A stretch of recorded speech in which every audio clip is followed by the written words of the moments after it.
G'day, Mike. How are you? I'm well, Alan. Yourself? Doing well. Thank you so much for joining. Oh, thanks for having me.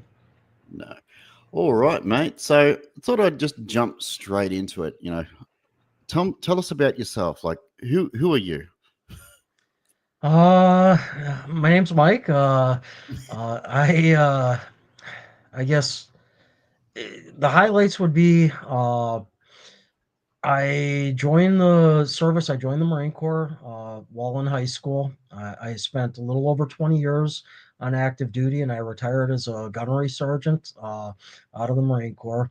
I was raised here in Minnesota, and I came back home to Minnesota after that. Along the way, I met my gorgeous wife in San Diego and brought her and some kids back here with us. They're all grown and out of the house now. That's been I retired in 2004 after a little over 20 years of service. Uh, and Uh, I've always been into shooting ever since a young kid out on the family farm and whatnot and hunting. And I got After I got back home, I guess I missed the camaraderie of the other people I was serving with, and I kept in touch with a bunch of them. But slowly over the last 20 years, that's become less and less. And as that kind of fell apart, I was looking for more, of that feeling.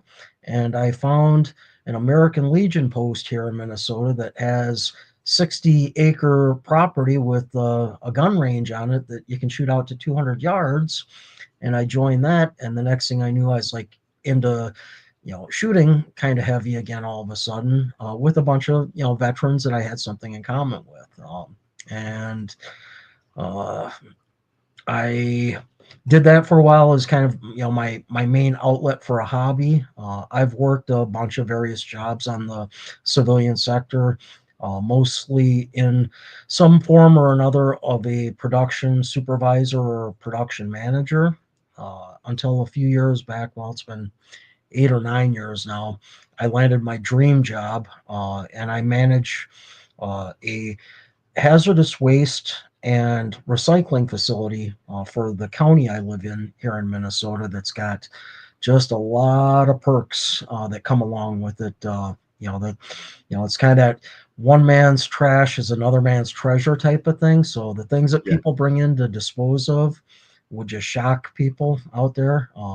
I have probably given away in the last 8 years, I don't know, $10,000, $20,000 worth of ammunition that people have turned in, that calibers that I don't shoot. So, type of thing. So that's always kind of cool. But uh, I guess that kind of sums it up. I said I'm married, same woman for 38 years, I guess now.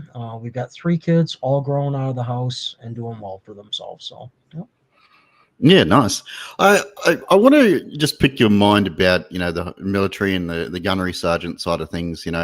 As something I have no knowledge about. Can you tell me a little bit more about that side of things? Uh, so again, kind of start from the beginning of it. I was not. It's not that I wasn't a good person. I was a good kid, but I was a kid who was growing up that had no real supervision. I'm a single or only child of a single parent. And my mom worked nights, so I was kind of that latchkey kid that could like come and go at any hours and stuff. And Yeah. most of my friends growing up were a year older than me, so when they graduated high school in 12th grade, I thought I did too, and I kind of stopped going to school. And so I really didn't have like a path for success. And then it kind of dawned on me that I needed to do something about that. So I joined the service. I actually didn't even graduate high school. I didn't have the credits required to graduate high school. Uh, and I joined the service.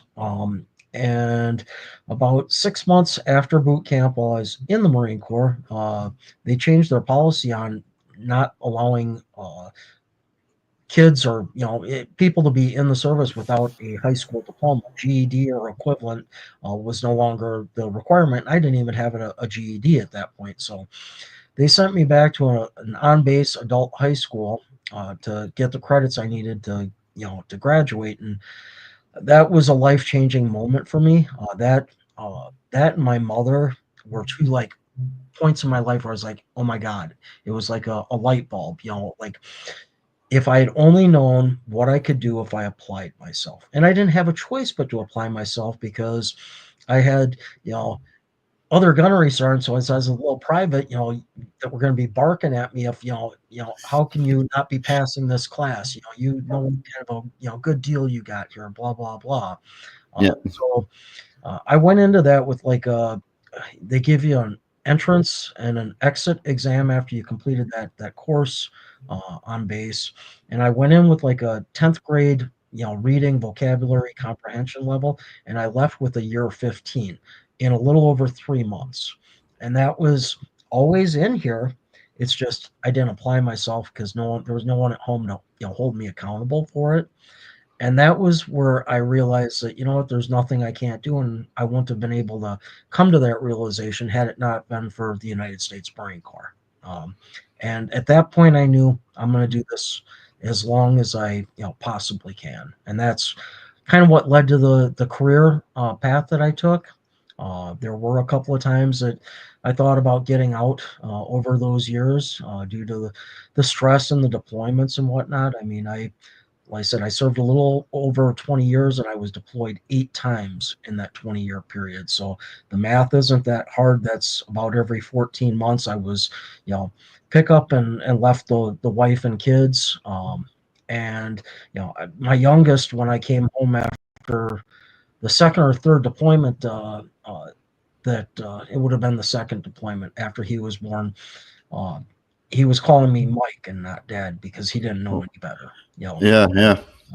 But that was kind of where I was like, okay, well, we're going to do this and ride it out till I can get to 20, and then I'm going to put in my paperwork and retire. And that's what I did. I could have stuck it out and went further. I actually gave up a promotion to leave at the point that I did. When we were in Iraq in 2003, I was at the Al Rashid Air Base, and that's when I sat down with my regimental sergeant major and we drafted the letter and sent it back to Washington, D.C., to the promotion board that I was in zone for selection of the next higher rank. And I requested that they pass me over and not select me because I had no intention of incurring the additional 2 years that came along with that promotion. I was like, I was done. I was going to get out, and I didn't want to see that promotion go to waste because if you take it and you don't do the service, it is waste. I'd rather be like, okay, let somebody else below me or one of my other peers that maybe I was competing against. I didn't want them competing against someone who wasn't planning on sticking it out any longer.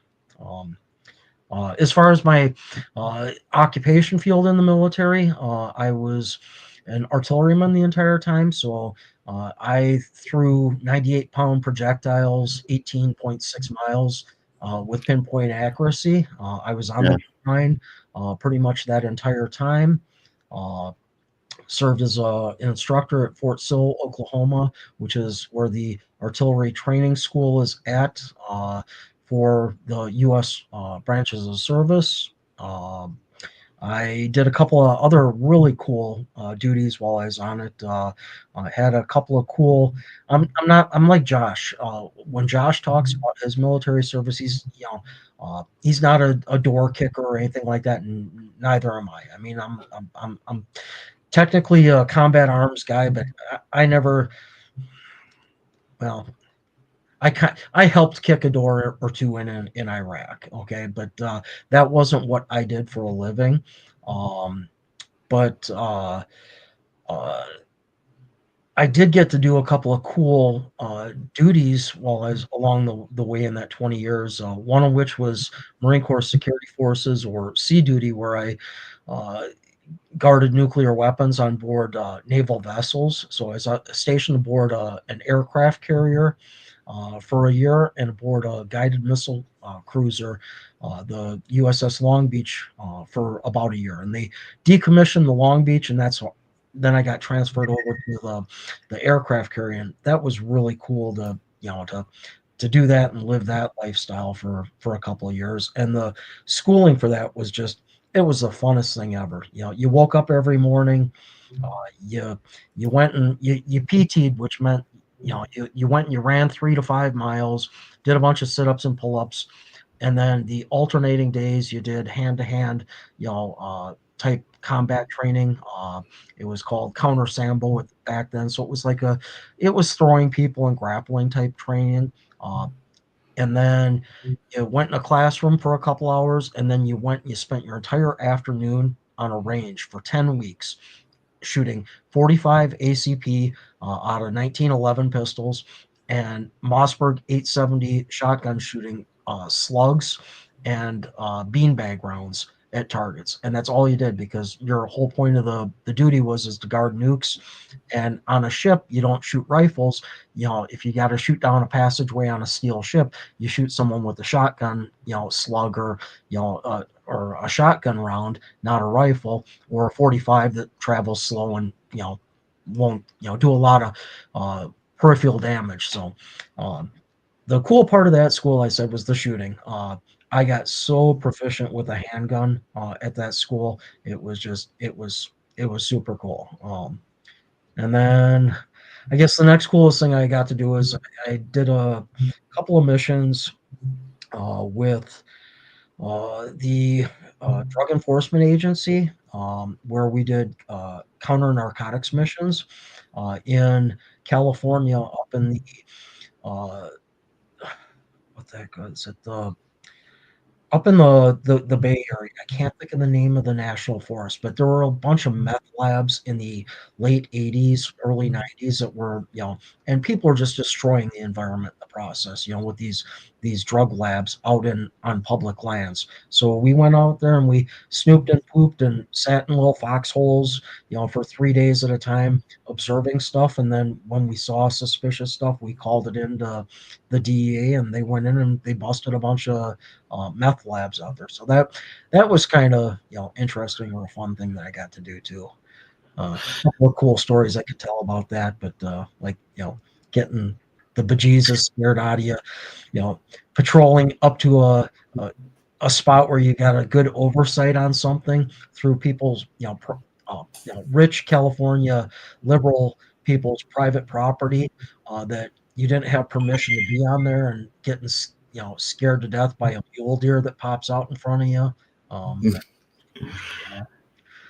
you know, so yeah, I don't know. That's, I guess, the 3 to 5 minute highlight of my time in the military. And once I retired, I just I let it go. I knew that I couldn't dwell on it. I know a lot of people that I served with that's they allow that, and great for them if it works for them, to kind of consume who they were afterwards. But I really just, okay, let me turn the page. And I've never really, outside of what's in my house, and a lot of people that I competitively shoot with, they have no idea that I ever served in the military. So So, yeah, there's so much to unpack there. That's like with the sorry to guarding nukes to Iraq. shorter answer, or shorter, No, no, no, not at all. It's absolutely fascinating, and I just want to thank you for everything that you've done. And as Kentucky has said there, thank you for serving your country. It's a world that I obviously will never understand. Um, and just having a slight glimpse into it is certainly eye opening. And what we see on the news and everything like that, obviously that's a very dumbed down version of what actually happens. And you never get to understand what it's actually like to be boots on the ground. um, you know Being there to open a door to say hello to somebody, in that sort of a sense. And or just going after drug labs. Wow, certainly something crazy that a lot of us will never understand. And as you've said, like people people just don't want to really share that. You like with your friends at the range, they don't know that side of you. They only know Mike, the competitive shooter. Yeah, I mean, there's the guys that I shoot with that know it. It's because maybe I share that bond with them. They were, they served as well, and we kind of can pick up on that with each other. And oh, hey, or whatever. I mean, like my vehicle, it isn't all stickered up with all kinds of stuff.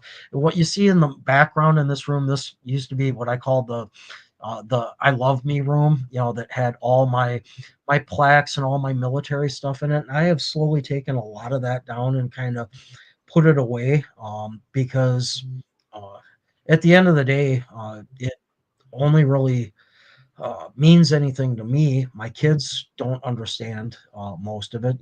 Their understanding of the time in the military was, how cool it was to be stationed at Camp Pendleton, California, and see the beach from our backyard, and I mean that kind of thing. Being able to go down and go surfing or body surfing all the time. So, and I wouldn't trade that for anything in the world. We've been back there. It's been over 20 years since I retired, and we've been back to California a couple of times. My oldest son and daughter stayed out there. Actually, my daughter is the oldest. She stayed out there the entire time. When we moved back here to Minnesota, she was an adult at that point. And then uh, my uh, oldest son wound up coming out here after he graduated and got his certifications as a paramedic and whatnot. He stayed here for a little bit, then he wound up back in California, and that's where, and he wound up marrying his high school, girlfriend back out there, and they live up in Long Beach. And my youngest, he for him, he grew up where his high school years were here in Minnesota, not so much California. So this, for him felt more like home. So my oldest two went back there now. My daughter's in Texas now. My oldest son is still in California, and the youngest, that's into shooting as well. He just doesn't have the time with his job to do it as much. He's here in the same town that I live in. So. We've got Elijah. G'day, Elijah. He's saying Camp Pendleton. Please tell me not a Hollywood Marine. What other kind is there? Yeah, I thought we'd just quickly say hello to some of our viewers. G'day, TJ and Jeff, Garage Guy, Two Life Moo. Who else we got? Kentucky, and yeah, Elijah. So obviously, I want to open up the questions as well to everybody that's watching. Please don't be shy. We've got Mike, so time to hit him up with some questions and everything like that. And that's the whole point of these streams is, for us to get to know you as more of the behind the scenes and learn what everybody is all about, and share those sort of stories, which makes that connection a lot stronger to who we actually are watching. So yeah, I just encourage everybody to ask those questions. So what's the story behind your channel name?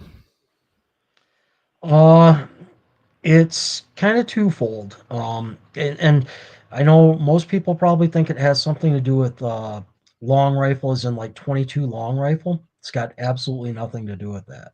Okay. Um, uh, I spent pretty much my entire career in First Marine Division out of California, and uh, I was a division range safety officer. So I mean, I've like, I'm an NRA RSO. I've got a bunch of range certifications, civilian and military, in my toolbox.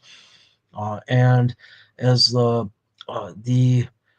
on Camp Pendleton on that base, the main range control, their call sign is long rifle. So, like, if you need to shut down a range, and when I'm talking a range, I'm talking a range that's like, you know, 15,000 kilometers, size range, and or a range where artillery and aircraft are dropping bombs and stuff. And range control's call sign is long rifle.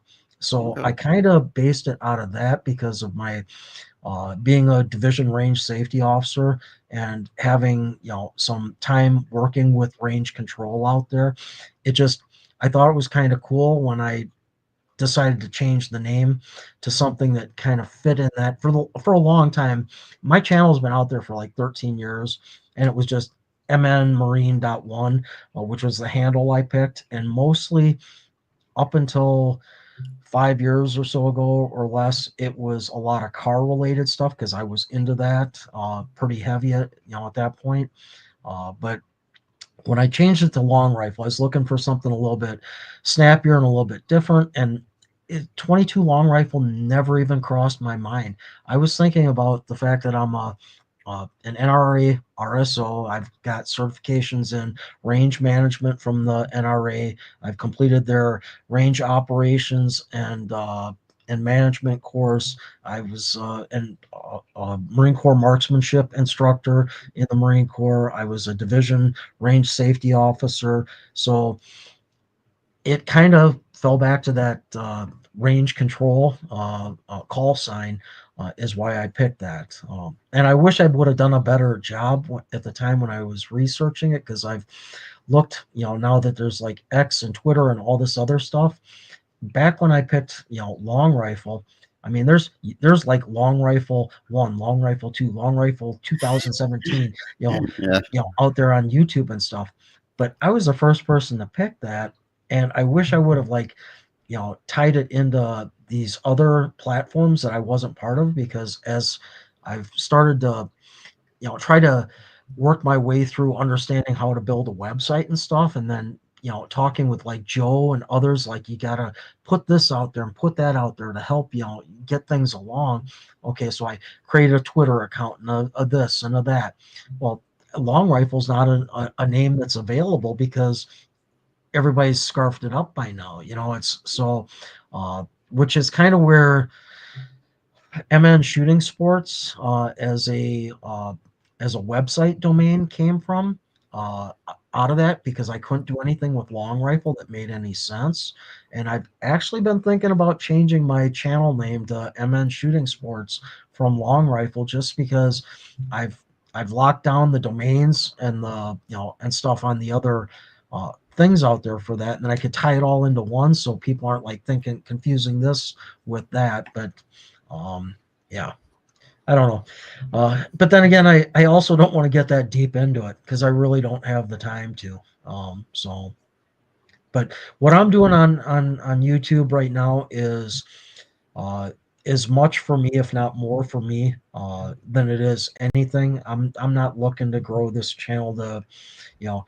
Uh, I don't want 5,000 followers. It's why you'll never hear me say those three do this, do that, and don't forget to, you know, because I really don't want that. If people come across something that I do and they find it interesting, especially like with my older, my vintage rifles that I collect, then great. That's what it's more there for. This is more I don't know. I don't know how intellectual it is, but it's kind of more of an intellectual exercise for me than it is uh, like trying to grow a channel. And I've got ideas on things that I like to throw out there and see if people like that one right there, the CCI challenge. Um, that was kind of a hit for a lot of people, I think. That did well. Not everything I do gets a lot of views, but that's gotten a few. So, yeah.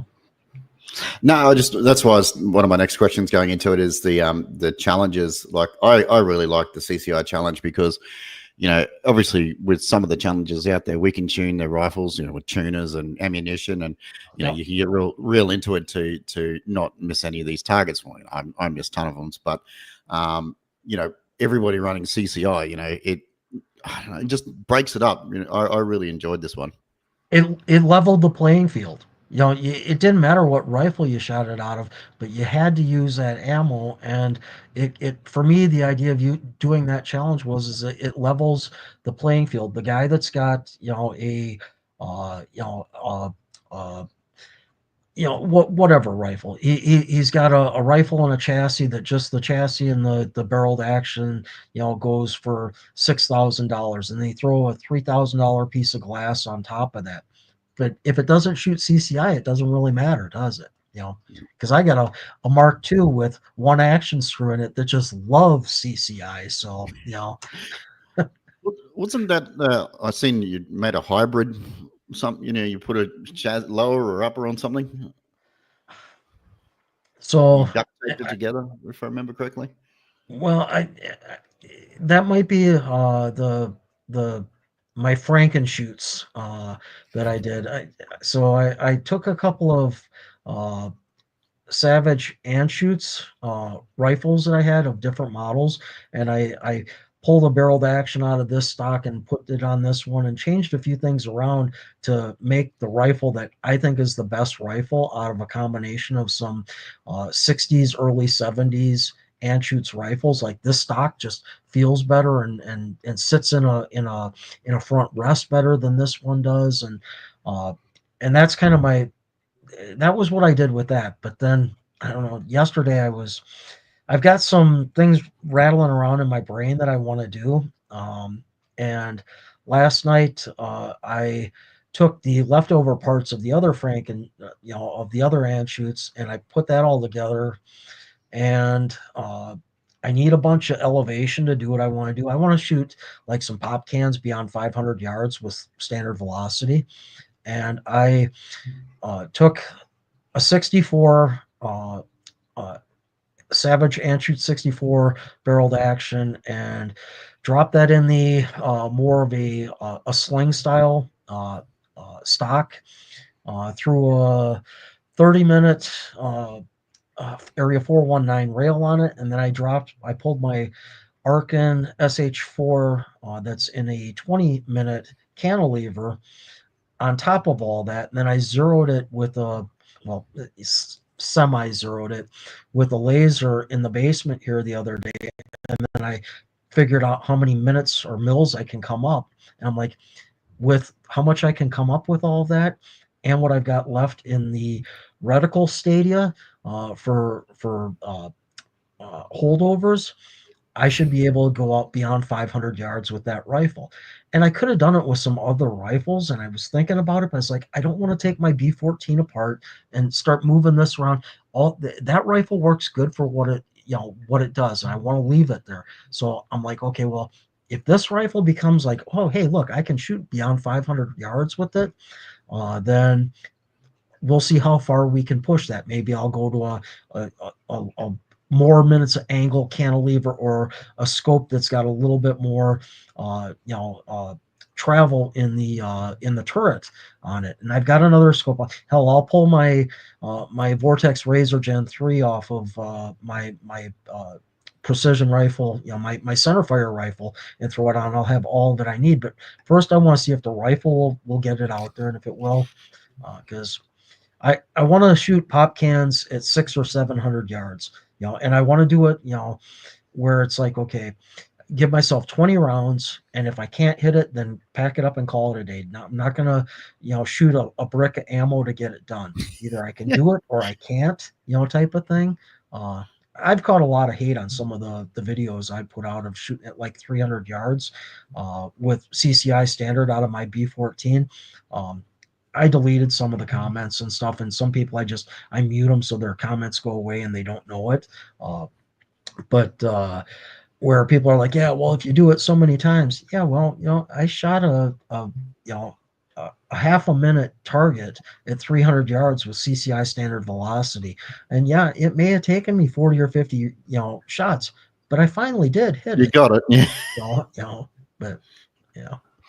exactly right. A lot of us are struggling even just to hit like a fly size target at 200.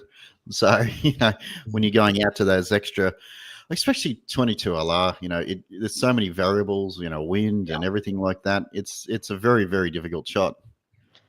And last time I tried to go out to these kinds of distances, I did it last winter, and I thought I thought it would be easier in the winter with the snow on the ground, because I went out on a morning. I had to snowshoe my way into the range to where I needed to go to do it, to get to it because the truck would have got stuck. But I had really light, fluffy powder snow, and I was like, at least I'll be able to see the misses. It'll splash kind of like sand would, and I couldn't see them. I didn't have anybody out there spotting with me, and I was doing crazy holdovers. Like I was, when I could see where they were hitting and what I had left in the reticle for holdovers in mil radians wasn't enough. So I just put my vertical hairline on the target and I looked up from there and I was like, okay, there's a tree that I can clearly make out. And I started holding on the tree in the background above it, hoping that I could drop something down on it. And it was cold as all get up. Just like I'm thinking about going down there. I got stuff out on the pool table to go do it again tomorrow. It's going to start out in the single digits tomorrow, but uh, so you know, uh, I got to shoot on the days I can, and most of the matches I shoot here in Minnesota are shot in the winter. So when people are like, "Well, it's crazy," how can you shoot? Well, the matches that I've done the best at, I've got like one match that I've got a little trophy over here for that I took first place in it against guys that like shoot nationally that go to Utah and other places like that. Uh, they called the match after 4 stages because it was so cold, and I cleaned 3 of the 4 stages. I only dropped one on it. So out of a 40 possible points, I had 39 at that point, and they called the match because it was too cold. And the cold wasn't bothering me because I shoot in it all winter long, where a lot of people they don't, so it affects them a little bit more. Yeah, that's I like what Kentucky just said up here before. 6 to 700 yards with 22 LR is crazy. It's so crazy. You just have to try it. There's plenty of videos of people that have done it out there. Plinkster, 22 Plinkster has done it. A lot of people have done it. Mark and Sam have done it out in your neck of the woods. It's it's doable.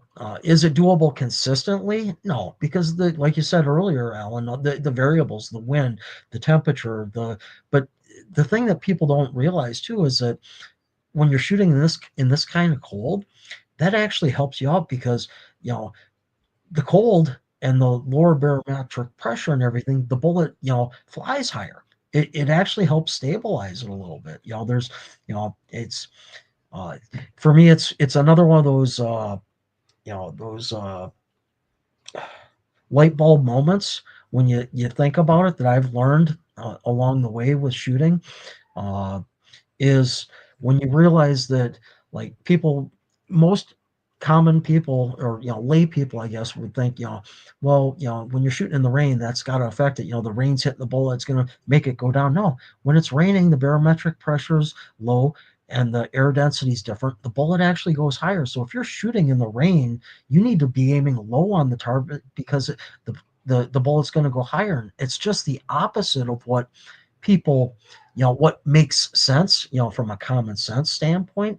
And once you understand that and you remember that, it's a light bulb moment. It's like the time I watched another light bulb moment for me. If talk about this for a second is uh, when I watched a Vortex Nation podcast of them talking about when they were trying to take the two guys that really aren't into shooting except hunting and the one owner's kid, and they took them out to try to make them go long range shooting and stuff, and that shooting a 6.5 Creedmoor, well you're shooting at 800 yards. What's your dope? What should your dope be at 800 yards? Well, whether it's Creedmoor, Dasher, 308 at 800 yards, put 6 minutes or 6 mils of elevation on it. And people look around and be like, what are you, a wizard? You just know that? Oh, because Yeah. it's just kind of one of those common standard things that gives you a good starting point Yeah. that is kind of level across the field.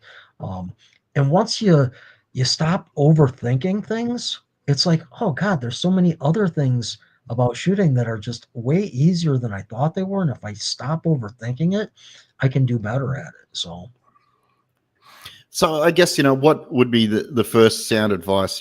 Obviously my channel is dedicated towards beginners. If you're working with a beginner, where would you start? Uh, For me, I work with is a DNR firearm safety instructor. I do youth firearm safety as well. Every year, give up a lot of volunteer time for that. And I try to, when I do that, always do the 22 stage where the kids have to show that they can, hit targets and do the basic four positions of, sitting, kneeling, standing, prone, with a 22 long rifle. And for me, it starts with the fundamentals of marksmanship and iron sights. So I would tell anybody that starts out shooting, the first thing that they should do is uh, learn how to shoot iron sights. If you can shoot iron sights, uh, it will help you to understand uh, you know a lot of things that otherwise just doesn't make sense in a rifle scope. The whole idea of, this is my, front sight, or rear sight aperture, my front sight post, that it's both horizontally and vertically, centered in it. And if it's too much on this way, what does that do to the round? Does it make it go this way? If it's high, the round goes low. And once you understand that, uh, from an iron sight perspective, scopes just make everything, butter after that. Shooting with optics. But I think it starts with iron sights is the first thing that people should start out with doing and understand and master. And then just good basics, fundamentals. Depending on, there's so many ways to shoot, but all the fundamentals of uh, marksmanship, of you know, muscle relaxation, bone support, breathing. We had an acronym that we still use in the Marine Corps. It's BRASS, BRASS, and I run that through my head every time before I squeeze a trigger. And it's breathe, relax, aim, stop, squeeze. I know people hate squeeze. It's trigger press. No, it's squeeze. So breathing. Get your breathing under control. Take a few breaths and relax. Okay, now that I'm breathing naturally, I'm relaxed. Yep. Aim. Okay, get my aim in.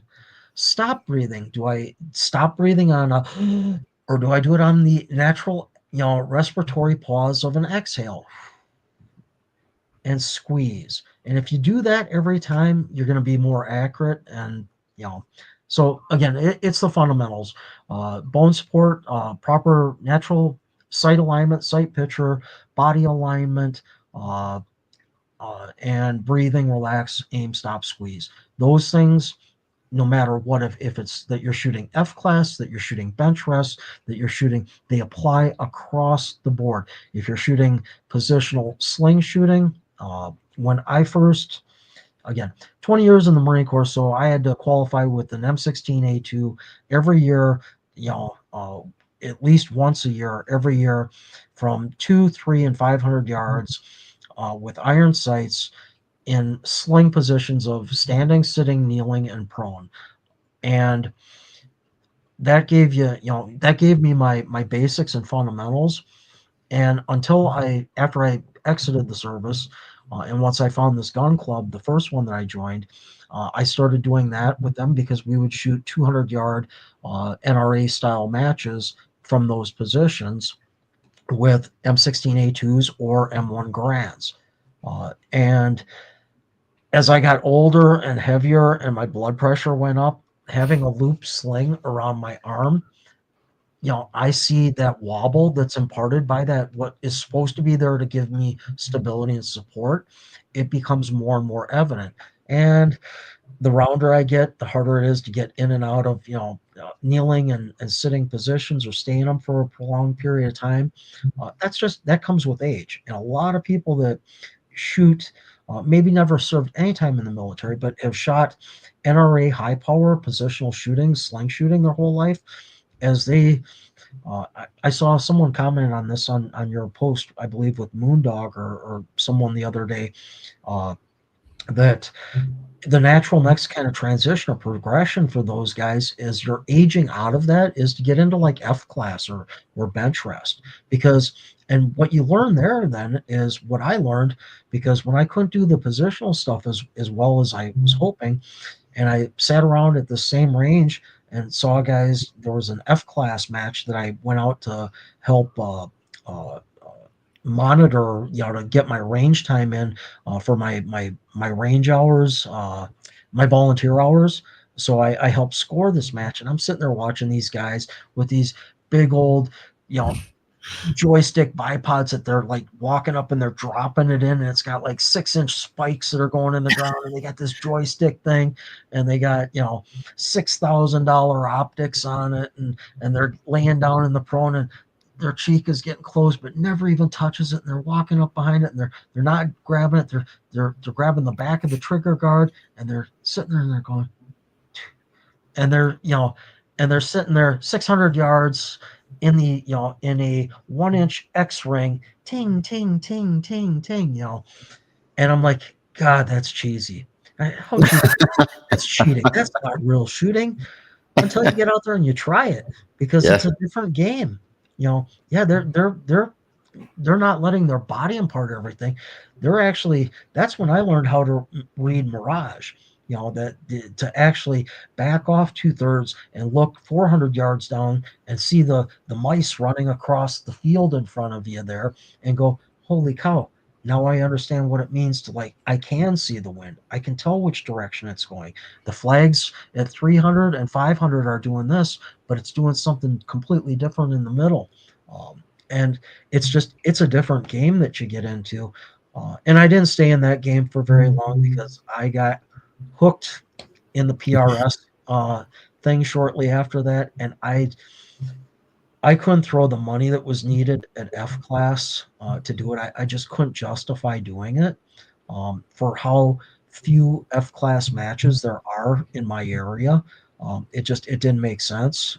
But I respect them. Totally different respect for guys that are shooting bench rest or F class, any caliber, no matter what it is that they're doing. Like F class John, and what he does, with 22s. Yeah, yeah.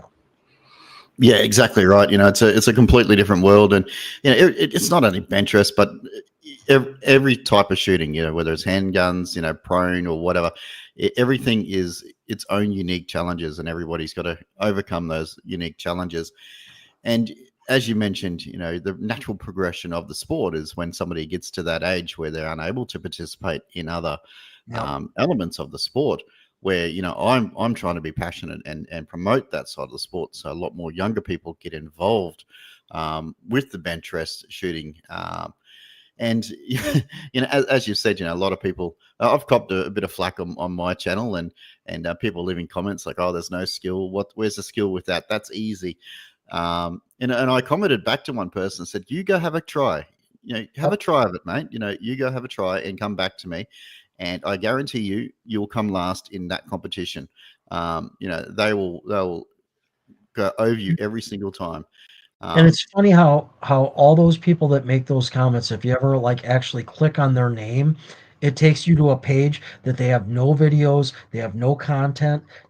Strange how that works out. So, I used to let those trolls get under my skin, but Joe, Cyclops Joe, he I, I've gotten to know him a little bit and talking with him. He taught me a good lesson on how to deal with that, and have it also still continue to support your channel, because their comments are still driving the algorithm. So, you know, uh, I get people like the oh, you run your bolt so hard and this and that. Yeah, well, I'm hitting the target, so it doesn't matter how fast I'm running my bolt, and I'm running the bolt the way I run it for PRS, which you don't have to run it that hard there either. But in the action that I'm shooting, I do. I'm not shooting a $1,500 silky smooth action. I'm shooting a Savage 110 action that's kind of grindy and stuff, but it works.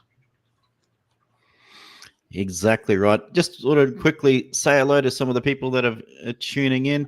Who's We out? got Prone Wolf and Mr. Bob, old Chad. G'day, Chad. How are you, mate? Good to talk with There we you go. last night, and it's good to rib you up a little bit. Good old Nibs. Now, oh, Nibs. Wow. You must resonate a lot with Nibs's channel there, Mike. What? Yeah, yeah. Nibs is good stuff. Uh, I wish I had the time and patience for what he's amassed as a collection. There's so much stuff out there that he's got that is so cool. I Nib's a good guy, and he is passionate about his old 22s and BB guns, and he's had a blast with that 50-yard iron sight challenge target that I put out here a while back. Uh, he's I wish more people would shoot it, but he's probably scaring everybody away because he's shooting like out of a possible 10 shots with 100 points, he's putting up a lot of mid 90s and higher with everything with like peep sights and hooded front globes on it to stuff with buckhorn sights. The guy can shoot, so Certainly can, especially some of those old rifles. Um, it's like a Mary Poppins bag. Every time I tune onto his channel, he's like, "Oh, I've got a new rifle. Oh, I've got a new rifle." yeah. No, it's by far one of the most enjoyable things to see. Is especially those old rifles that come out and still being used rather than sitting in somebody's cupboard or safe. Just simply rusting away. There's a guy, he doesn't have a YouTube channel. He doesn't share a lot that way. Uh, uh, and I hope he doesn't mind me using his name as Lawrence Barish. I'm Bear on YouTube, and he's been sharing a lot of because he's enjoyed like some of the old vintage content that I've put out, and he's got a lot of that stuff, and he shoots a bunch of the targets that I've put out, and he shot with a bunch of old rifles and shared with me, pictures of him, in the prone that people have taken and what the target looks like afterwards and stuff. And I wish more of these guys would, pick up a cell phone and get out there and do it because they got stuff they could bring to the game. And again, I don't want to get into it to the point where I've got a like Eli kind of alluded to about a year back here that I think his kids are helping him out with some of the the duties of maintaining the channel and stuff like that. Uh, I don't want to get to where I got to do that, but if I could also figure out how to make the channel work a little easier, where I could like just link people's stuff to it to help them promote their content. But I don't know, just random thoughts of a fool here. So No, definitely not. It's thoughts of a passionate man. Definitely not a fool. And that's the one thing that I love about this YouTube and sport. Everybody's super passionate and everybody's working hard to support each other. And I've never seen one single person. Obviously the people that are working hard. Are very supportive and obviously not trolls. We want to see everybody succeed. We don't want to. There's no resentment. And that's one thing I no, love. well, I that's the worst. You know, thing is the and it's not just the trolls on YouTube and stuff. It's the trolls in gun stores or the trolls at the range. And for the vast majority, that's you meet the nicest people in the world at the gun range, but there's always that guy, type of a thing that someone's struggling with something, and you'll hear them chuckling about this person or whatever, instead of walking over and going, well, here, can I offer you a little advice? I don't know how many times I've done that, where you walk up to someone, or they've got the courage to come over and ask for a little bit of help, and they're like, well, me and my friend are out here with this, our first AR, and we just can't seem to get it zeroed or whatever. And you walk up to it, and they've got their scope mounted 90 degrees offset, so their elevation is where their parallax should be, and type of a thing, and they can't get it zeroed, and it's something simple like that, and I've seen that type of thing, and it's if they don't if they just went out and bought something because they thought it was going to be easy and they didn't do a lot of research and they don't know any other firearms enthusiasts around them, easy mistake to make. Even if you watch a lot of YouTube, really easy mistake to make. So Oh, yeah, exactly right. And the guys at the range, like if anybody has the slightest problem, all of a sudden it's a big group around yeah, that person to be able to offer advice. And a lot of the guys, they bring their tools and they bring everything to be able to make those on the spot fixes. The amount of times you see a firearm come off the bench and onto the cleaning rack or the safety area to be able to do some quick maintenance, yep, to be able to fix that rifle. That way, that person can get back into the day. Or if that rifle's not going to, they break your firing pin or something like that, they give you a rifle. They're here, use mine for the day. yep, And yep. I've had that. I've had that happen to me. I was shooting a match up in a little ways north of me here, a couple hours north of me, a little over a year ago, I guess it would have been. Maybe it's been 2 years already, but and I made the mistake of the first time I'd ever completely disassembled the bolt on that rifle. I did it the night before to clean it, and uh, I had been drinking a couple of beers in the process. And when I put the extractor back in on a Savage 110, I didn't have it, I guess, fully inserted enough to where it depressed a ball bearing in place, and it was, firmly in place. Uh, I know that now because I lost the ball bearing, the extractor, and the spring that goes in there. On the first stage of fire, third round, as I racked it, you know, it all went kaput on me. I had two people offer to lend me their backup rifles that they'd brought me and their ammo, you know, to shoot it to finish that match out. I mean, that's the kind of thing. This is someone you're competing against, and they're offering, and not to charge it. They're going to offer to let you use. It's an 80 round match. You're 3 rounds into it. They're going to let you shoot. $200 worth of their hand loads out of their rifle. I mean, it's a great community, and it goes across the board. I've seen that many times. So yeah, yeah, I've lost count. Like how many times I've seen that, and nobody ever wants anything back. You try to say, yeah. hey, like I'll give you some money, and they're like, no, do not give me anything. No, It's it's almost always like you do that for me. You do it for me. yeah, So yep. exactly right. What goes around comes around. Everybody's going to get into that situation where they go to the range. And I know for myself, I've gone to the range and forgotten the bolt. Just simple little things like that, and you're like, and it's too far of a drive, and you come back, and people just use my rifle for the day. And same, like I always take up an extra rifle just in case somebody needs it, because there's always there could be somebody that needs it if their firearm breaks, or a beginner turns up as well that doesn't have a rifle, and they just simply want to try. And so here, have a go at it. It's all good. It's only a few dollars of ammunition and 5 minutes of cleaning at the end of the day. So I've got a question for you with how you stated that you forgot the bolt. Is there some type of rules or laws in Australia when you're like storing your rifle that does the bolt have to be removed? it it does, yeah. It has to be in a That's what I different spot. thought. Yeah, so here we can't just leave your firearm in your cupboard. You actually have to have a safe, and your bolt needs to be in a separate locked compartment. Like in your safe, you always have like a little ammo box or something like that you can lock. So your bolts always have to come out and get locked away in a separate spot. And it's a very common thing. And the same as a lot of people, they'll take one rifle and they'll bring the different bolt, like because we all got, 5, 6, 7, 8, 10 rifles.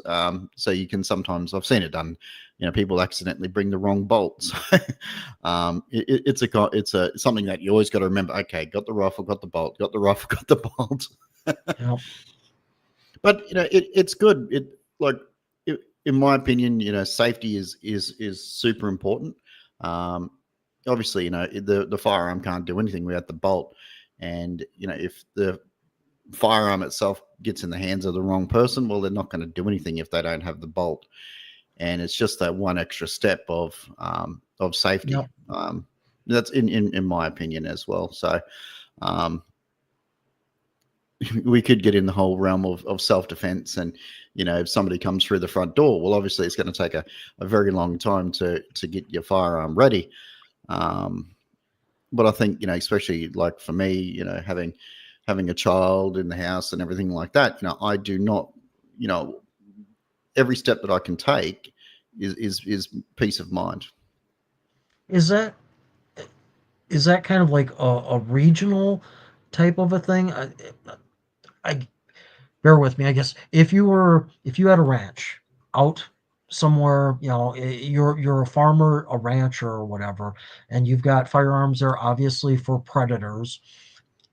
While they're not in use, do they have to be broken down into that same fashion, bolt locked, secured away from somewhere else? So, like, if in the middle of the night a, a pack of dogs comes after some livestock, you have to find this, unlock this, and then this to put it together, even as like a rancher.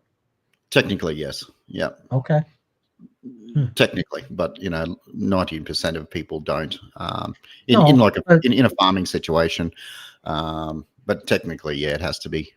If they got okay. inspected, they would have to ensure that they have their firearms put away securely and correctly. But look, the inspection process here is a bit of in my opinion, a bit of a joke, because the police service will ring you the day before and book an appointment saying, "Hey, we're going to come around Tuesday at 10 o'clock for an inspection." So, like it really negates it. So, they're coming. Um, but, as I said, like in a farming situation, some people would have their rifle sitting in the back seat of their car or something like that. Um, but technically, it should be locked away. If you don't mind, I got a couple other questions. Yeah, go Unless for it, mate. there's people that got questions online here, but I got some things I kind of wanted to know about you as well here. Yeah, definitely. Or you and Australia, I guess. So, like, I'm sure you're aware here in the States, we've got like gun shows and the gun show loopholes. Are there gun shows in Australia? So, like, can you go to like a community place where people have laid out and displayed their firearms, and these things would be for sale from just another Australian citizen? Yeah, definitely. I'll try to bring it up here. We actually just recently had one um, in I think it was Melbourne or Sydney. In Victoria. Um, I'll bring it up and I can show you. Just going to show it. No, not that one. Sorry.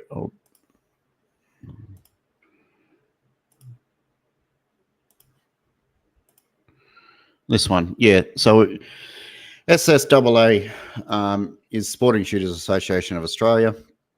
Um, here you need to have a valid reason to own a firearms license, and being a affiliate with SSAA is a legitimate reason. And um, every now and again, they put together a expo. Okay. So yeah, we definitely do have it. I guess we don't have them as often as what you guys would do, but there are times that manufacturers get together and put together, and yeah, that one was held in October in Melbourne. So yeah,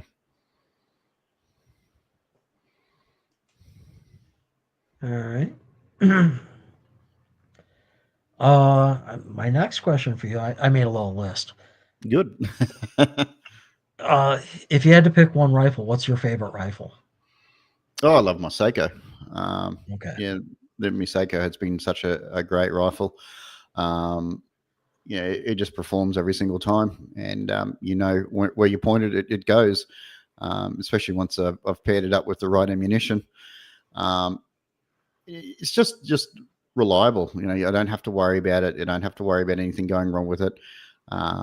It's really smooth, very comfortable rifle as well. So, yeah, the old Seiko is very very nice.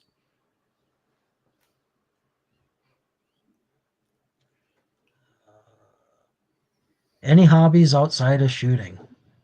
Yeah. So I quite enjoy, because where I live on the Great Barrier Reef, which is about 20 kilometers offshore.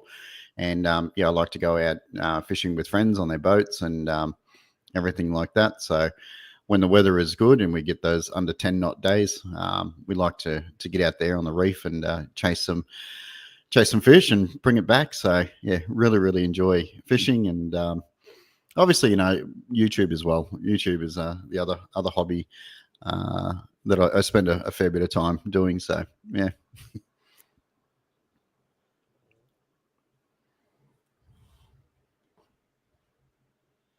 I was looking up, trying kind of find some of these answers for myself beforehand, but uh, the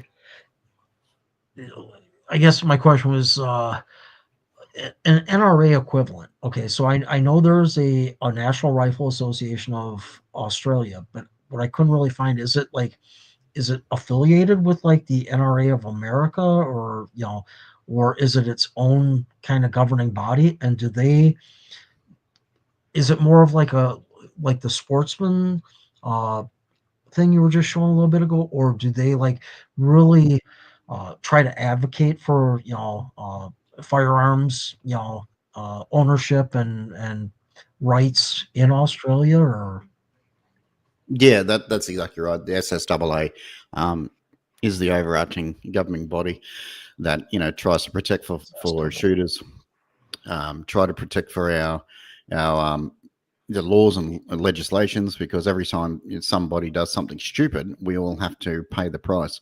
Yep. And we're continually trying to demonstrate that people with firearms have to be a fit and proper person, and they need to be not a criminal. But unfortunately, like the idea and the notion that firearms are bad and it's a devil and everything like that, we want to ensure that firearms are promoted as a way of, it's a sport, it's a passion, it's a life. Um, and unfortunately, people do dumb things, and same, for over there in the States, um, things happen, and we all get painted in the wrong light. Um, in Australia, we've all been, I guess, since Port Arthur. It was a very massive knee jerk reaction, and obviously it was a very tragic thing. Um, but if once you go through the process, owning a firearm is a very easy thing to obtain, and once you get it, like getting multiple firearms is a very easy process. So once you jump through those hoops, it is there's no barriers as far as that. But SSAA work really hard with governing authorities. They work very hard with the politicians of when they're about to have their elections. We recently just had our state elections of our new premier, and SSAA worked really hard with discussions with each party to provide information to all the members, so we have a better understanding of where each party stands with firearm ownership and how they're going to continue to protect what we're doing. Because the sport, we don't want to lose the sport. yeah. And unfortunately, you have some people that are very anti-firearm and they want to see the sport removed. And obviously, people that are in primary producers, hunting and everything. The hunters and farmers that want to protect their livestock. They want to ensure that they have the right tools to be able to do that job. And if they don't have the right tools, then obviously they're going to lose. They're going to be financially impacted. So SSAA works extremely hard, and I believe that further education of some of these bureaucrats will come a long way. There's been a lot of discussions with SSAA and like the police minister, and it's sad to see when the police minister even refused to go to a demonstration. It escapes me what they were demonstrating off the top of my head, but there was a bit of a blow up that this police minister decided not to go, and so it makes it a challenge that if they do not want to go and at least have a look to open the discussion, then it's going to be challenging to continue with firearms in Australia, and I don't want to. It makes me afraid of where everything's going, especially a lot with the woke mentality that's happening across the world. All being impacted negatively. So you feel the same types of things as what we feel here, then, that uh, it's kind of regional. Again, without really understanding how Australia's broke down provinces or counties or whatever, but you get into your areas where there's this area that guns are bad, and then there's this area where, well, they're not so bad, and then there's areas where it's like, no, guns are what makes living happen here, type of a thing. And you can't get a meld between all three where they'll all see eye to eye on it. It's funny that you say that. If you've got a police commissioner, or a police official that doesn't want to get involved in the debate with it, it's, as long as it's currently a protected right, provided you went through everything, they should be able to speak their mind on where they stand on it, I guess. But they're kind of a politician too, I suppose. So Well, especially when we get in the debate of primary producers wanting using suppressors. Depending on where yeah, you live, suppressors are legal. For me, like I cannot. It's illegal to have a suppressor because we have different licenses. You got to, if you want to have a suppressor, you got to apply. I think it's an M class license. Don't quote me on that, but there's different styles of licenses that you can apply for. Like your Ruger, your 1022s, and those semi-automatic repeaters. My license won't allow that. So depending where you live, it changes all the time. Yeah. yeah.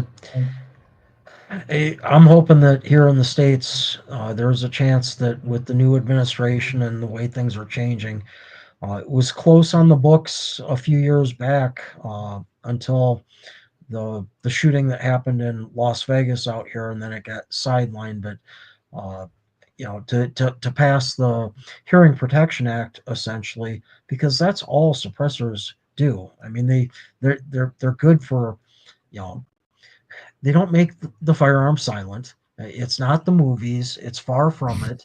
Um, but what it does do is it brings a decibel level down where you can be shooting a match with your buddies to the bench left and right of you, and still have a conversation. So without either pulling earplugs or lifting up or hoping that your batteries are turning up and down the volume on your earmuffs. So uh, Yeah, yeah. that's exactly right. And unfortunately in Australia, my if something happened to me, and my wife would cannot legally cannot look after the firearms because she does not have a license. Yep. And I've said to her many times, if something happens to me, do not call the ambulance first. Call one of the guys at the gun club so they can come and pick up the rifles, because they can come and pick them up and they can look after them for 3 months without any paperwork. And in that 3 months, they can help my wife to be able to sell them, because as firearms are expensive, and they are an investment. Yep. And I do not want to see anything happen to them, because what Nibs says, like antiques getting melted down, and that sort of stuff. It happens. As soon as the police get a hold of them, they're gone. They will not help you sell the firearms. They will not help you get your money back. They'll probably end up probably in somebody's safe somewhere. But I say to her many times, do not call the ambulance first. Call somebody else, so then they can at least protect the investment and help us get the money back. So yeah, it's scary in that light. Yeah, here in the States, it's been my experience with where I work. Uh, you know, when someone is downsizing, or moving their parents or their grandparents into like some form of assisted living, and if Grandpa was, World War II, Korea, Vietnam era guy that, big into firearms and has, guns and ammo and stuff. And it skips generations and the kids don't have any interest. They just want to see it gone. I've had a number of times where people have driven through my drop off line and they've got, a trunk load full of rifles and handguns, and they're just looking to get rid of them. And people don't realize how difficult it actually is, even here in the States, because if you call up most municipalities, you call up your local sheriff or city police office and say, "Hey, I'm trying to get rid of some guns," they don't want to have anything to do with it. They don't want to take ownership of the property. They don't want it in a ditch, but they won't help you out with like taking it either. Uh, I've done it myself because I couldn't believe it when I first took this job. I made a phone call to my local police station and asked them, how can I drop it off or surrender it? And they didn't, well, let me call and we'll get back to you. And but you should try doing this or that. And they want you to go like, to some mom and pop gun store or some place with the federal firearms license and see if they'll take it. Well, prior to COVID, anyhow, when there was a shortage on firearms in the U.S., any small mom and pop gun store, they didn't want another Remington Model 870 shotgun from the 70s. They've got 15 of them already on the and space is money for them. They're not interested. Even if you're like, I'll just surrender it to you. Most of them don't want anything to do with it. So it's hard to get rid of or surrender a firearm. I work something out with the county I work with and let them know. And I have a firearms license. I've got an FFL. Uh, and what I did was I couldn't do it on the property where I work, but I would like give these people my information. I'd be like, okay, well, look, I can meet you off location and I will give you all the paperwork, and they would surrender it to me. And then I turn around and I put it in our youth firearm safety program. So when we take the kids out on their woods walk where they have to demonstrate, muzzle control while walking through the woods, simulating a bird hunt or this or that, they don't have to walk through the woods with, dad's, $1,500 Benelli. If they drop it in the creek that we make them cross over, they can drop some old kind of crusty gun, and it made the people dropping it off feel good that they knew that the the firearm was being used to promote Department of Natural Resources youth firearm safety programs, or training. And I don't see it as much as I did at first when I first took over this job, but it happened a lot, where I had people trying to get rid of stuff, and there were things in there that I was like, well, I wish I could, but it's not worth my job. Mm. Handguns, we've got no use for handguns in that program. So I would try to shoo them along to whatever. And I didn't want to get in that business of having all these people starting to bring that type of stuff to me.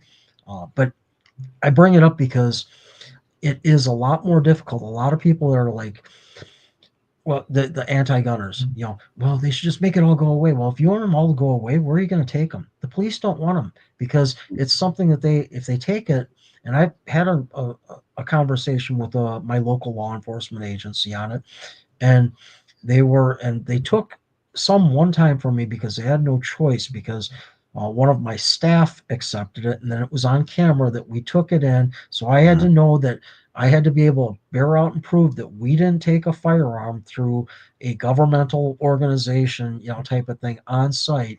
Uh, and the officer that took the possession one from me was like, yeah, we're going to have to take it back. We're going to have to run ballistics on it to make sure it's never been used in any type of crime or anything. We're going to have to stick it in our evidence locker. It'll probably sit there for 3 or 4 years. And then we're going to have to finally, it'll be, a disposition on it. Then we're going to have to, pay to have it melted down or whatever. So it's a big deal. So they don't want all these, you know, you know, uncle or grandpa Jim's, old relics being turned into them. The sad thing is like what Nibs was saying. A lot of them could be valuable, and they're just going, to waste in the process. But I don't know. Certainly is, interesting how, we're an ocean apart, but we're very much of a similar Yeah. trajectory of what's happening in Australia. On average, we float roughly around about 6 months to a year behind what happens in the states. Um, if you see something big happen in the states, then about 6 months time they're going to try to push that through um, here in Australia. Randall, thank you. How are you, mate? Is it Seika Rimfire? Yes, it is. It's a P94S. And Nibs, he has one or two. So, yeah, it's certainly a fascinating discussion of firearms. And, as you said, working in a government department, you don't want to get mixed up with anything that may have done any crime or anything like that. So, have you got any more questions on your list? I had one more for you. Who's your favorite YouTube channel? Or who do you find yourself watching? And it doesn't have to be that it's firearms related. Just like when you find yourself like just surfing YouTube, what are you watching?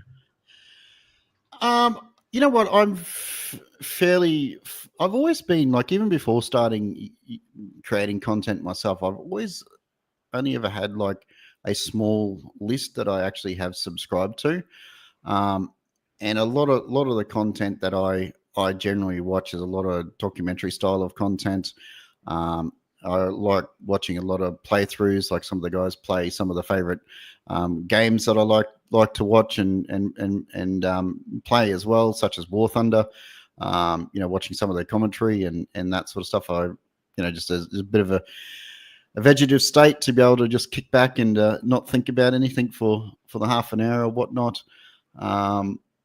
But generally most of my content is more around the documentary style. I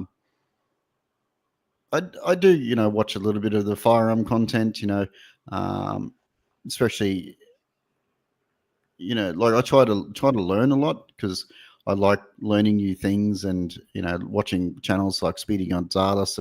He's a fascinating man dealing with firearms.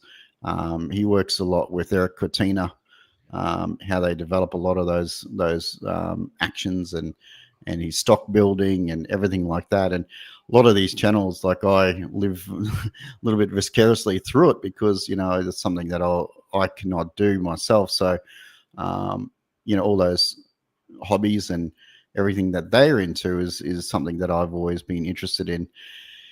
And when I was a kid, I've always been fascinated with being a pilot.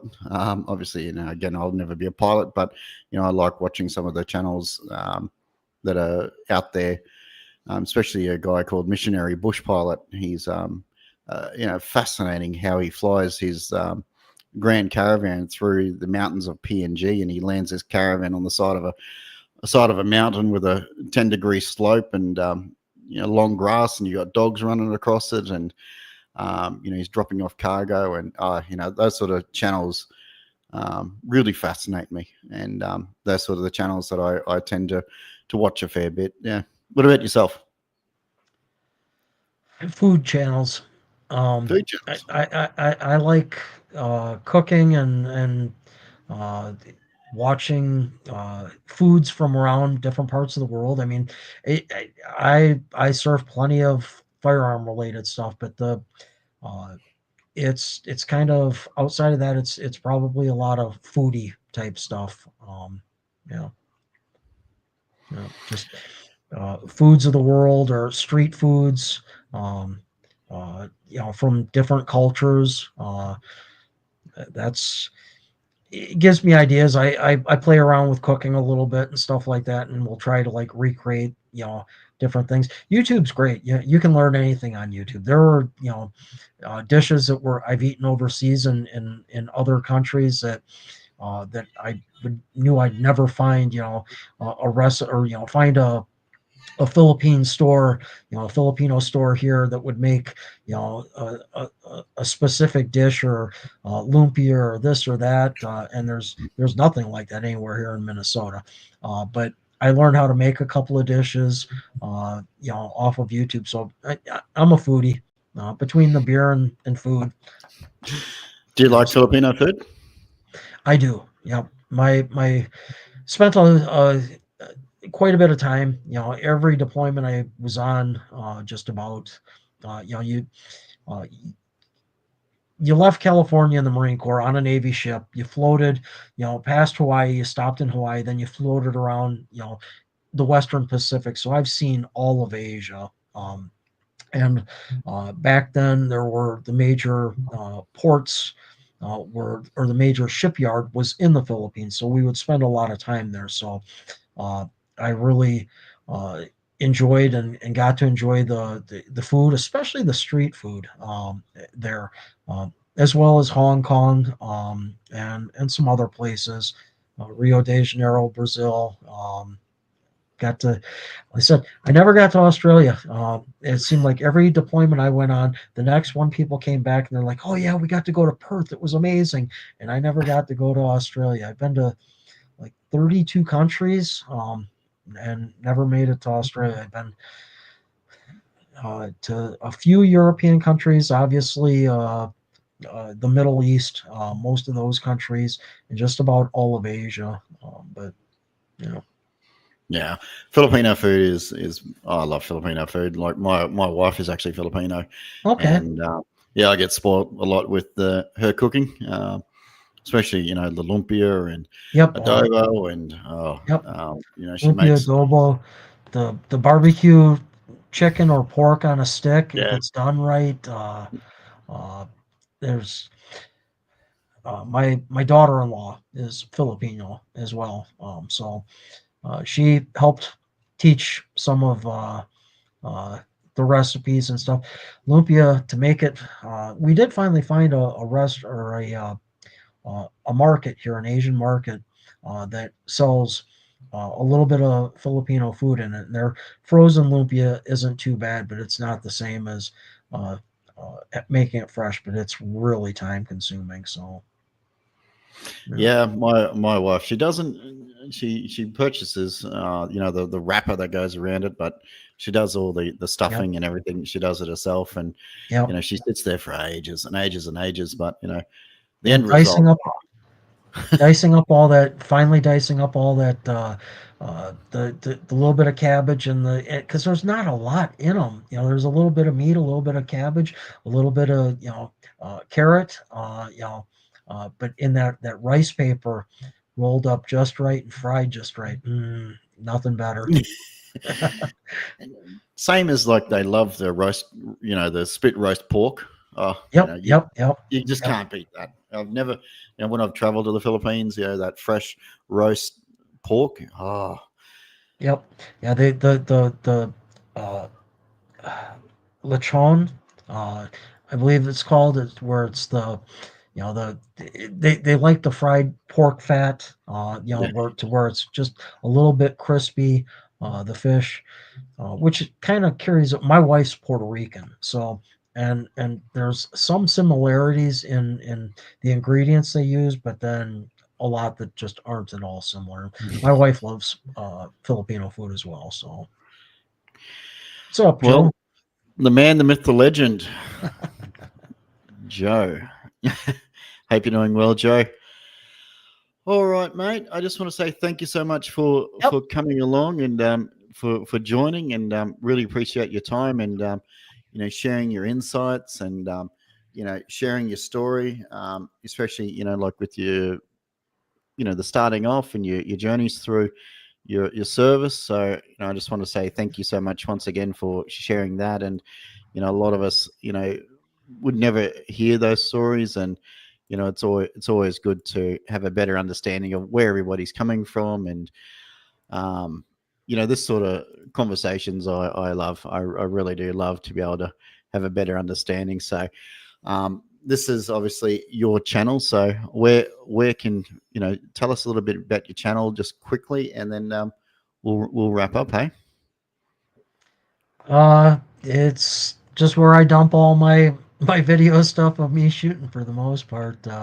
But yeah, it's long rifle on YouTube. There is a website, mnshootingsports.com, that I've started, and I need to do a little better job on that. But essentially, if you go to that website on the homepage, if you just scroll down the homepage, that's where I'm doing dumps of each of the targets I come up with and trying to figure. I just started to figure out here finally that like how to put the bubble in to click here to take you to a link where you can download the target. If anything from the CCI on, and before that, if you click on the picture of the target, it should take you there. And then I was playing around with at the top there a couple of other tabs for like scores. I was keeping track of the CCI scores of who had the highest score and what they were shooting. Kind of stealing a page out of Eli's book over at Day at the Range with what he was doing, just not as as eloquently as how he was doing it.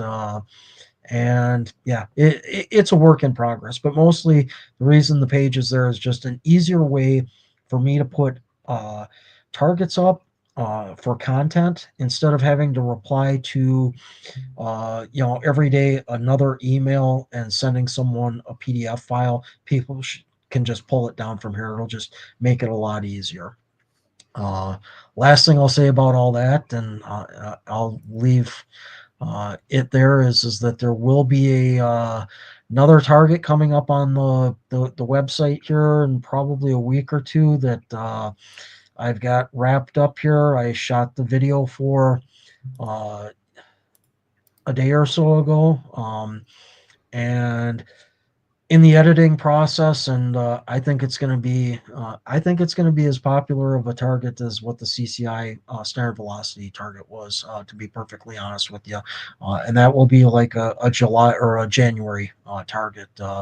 So it's going to be my ringing in the new year target. So Well, certainly look forward to it. And yes, all right. everybody, I just dropped Mike's link in the comments there, and also you can find Mike's link in the description of this video as well. Check it out.